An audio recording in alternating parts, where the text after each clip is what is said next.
Hey guys, what is up? This is Pants Art Dragon, and today we'll be doing the top 5 best top laners for solo queue. So I haven't done a tier list in the top lane since patch 5.14 or 13, and like a lot of things are changing, especially with new champions popping up, and so I do feel like there's a lot of top tier champions at the moment, and expect to see a lot of new champions in this tier list, and with that being said, let's get started.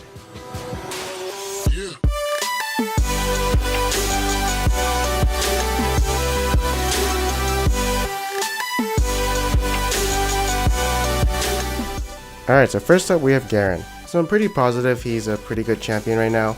He's kind of meh in the early game, but when it comes to the mid game and late game, he definitely got a huge buff. As he does a lot of true damage, his ultimate becomes true damage when you're on a villain, and his E does a hell lot more damage. Although you don't have tenacity coming from the W anymore, and your silence duration is a bit lower, it's still fine as the compensations to his E and the new villain mechanic is really good. I guess the only problems he would have is with some matchups, but I think that's fine. And one of the good things about him is that he is very easy to play. Next up we have Riven. So nothing really changed here, she's still strong, so that's why she's here. She kinda got an indirect buff with armor items being nerfed, but it's a small buff, so she's still gonna be here. Just remember, if you aren't a Riven main or you're not that great at this character, I would not recommend playing her since it does take a high skill cap to play her, since you have to know how to trade with her and auto cancellation and all that jazz and the combos. And yeah, if you are a Riven main, you can easily carry yourself up the ladder. Next up is Fiora, and she's a pretty interesting champion right now. She's very strong in her right hands as there's a lot of skill involved with using her W and using her R. And one of her best traits is that she stalls incredibly hard onto her enemy as she has really good scaling for AD. Her trading potential is super strong as she restores health every time she trades, and again, very hard to trade with her when her W is up. So yeah, once you figure out this champion, she becomes super strong. Although I'd say in teamfights, it's a bit hard for her to get in since she can be easily boosted out, and it's also pretty hard to get 4 stacks onto somebody and proc your ultimate, especially when there's like 5 guys trying to peel you off someone.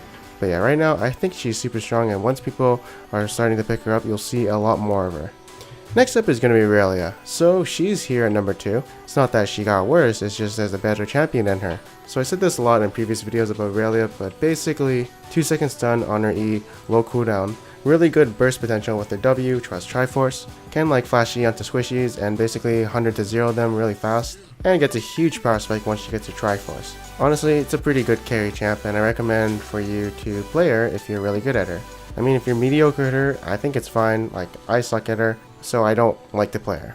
And at number 1 is gonna be Gangplank. You're probably wondering, what the fuck, why is he here at number 1? And I'll tells ya. Okay, so those barrels, they hurt a ton if you get hit by it. Do you remember when I said when people could figure out how to use his barrels really efficiently, he'd probably be a pretty good champion? Yeah, well, guess what? People have figured out how to use his barrels really efficiently, and now he's really strong. These barrels, once you have Triforce and Ghostblade, and I guess an Infinity Edge, do like 1000 damage, and has 60 armor pen, so tanks will even get hurt by the barrels.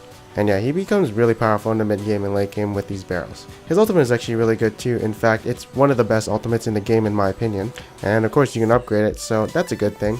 And back to his barrels, when you're contesting a dragon or baron and you have these barrels up, you can zone off the enemy, because if they come near you, you can just play dominoes and chunk them for like half their health. In the laning phase, it's pretty hard for a tank to kill him since he has sustain with his W. He also has a lot of zoning potential with these barrels if he hides them in a bush. And of course, it's a good escape since it does slow enemies, and he can put that down to slow the enemy jungler. But yeah, the counterplay to Gangplank is obviously just looking out for his barrels.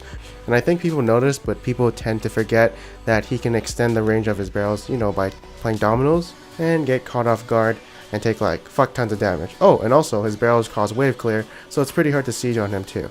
That's like something the old Gangplank didn't have, and now this guy has it, so it's even better. But yeah, he's a really fun champion. He has lots of base damage. I don't even think it matters if he like kind of goes 0 and 3 in lane. Barrel's base damage is like super good enough. Of course, he gets a huge power spike when he gets his Triforce and Ghostblade. But yeah, he's just a really good champion and also really annoying to play against.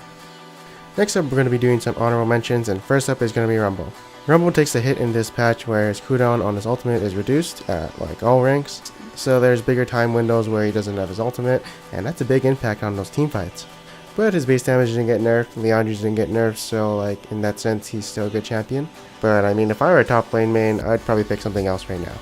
Next up is going to be Hecarim and honorable mentions, and honestly, this is what I'm going to say. I haven't seen him in my solo queue games for a long time, and like, yeah, I don't know where the fuck he went, but he just like stopped appearing in the games. I know he's still a good champion because nothing really happened to him. The Frozen Heart nerf maybe hurt him a bit, but there's also Dead Man's Plight, which I do think has a lot of synergy because of the momentum building and the slow. But yeah, I just don't see him anymore, so he'll be left in honorable mentions unless he becomes a really popular pick. Next up is going to be Lissandra. I feel like she might come back this patch as they added healing on her ultimate, which just means like more survivability in a sense. The healing is like 200 base healing at level 16 and like 100 at level 6, plus it has an AP ratio of 0.3, and of course is increased by how much hit point you're missing. It's not only that, I feel like with the AP item changes, she hasn't been played since, so maybe she'll get some interesting item build, but this is all theory, and she might have a place back in the meta. Next up is going to be Shen. Shen has become really popular these days, as I'm seeing him a lot in the top lane, and what I'm seeing is he kind of sucks in the early game if he doesn't have that lead, but once he gets that lead onto the enemy, he can definitely manhandle his lane. But if he doesn't get any help or whatever, it's fine because he still has his ultimate to help his bot lane get ahead and, you know, turn things around. Usually it's in the bot lane, of course, sometimes it's mid, but most case scenarios you'll probably see 4v4s at like 10 minutes in the bot lane. And for people who forget about Shen, they're in for a big surprise when you come out. The only thing is there's team coordination needed, but if you just spam your ping and saying you're coming, they'll know what to do. Anyways, thank you guys for watching this video. I hope you guys enjoyed it. Leave a comment below on who you think is the #1 top laner and why, and I'll see you guys next time.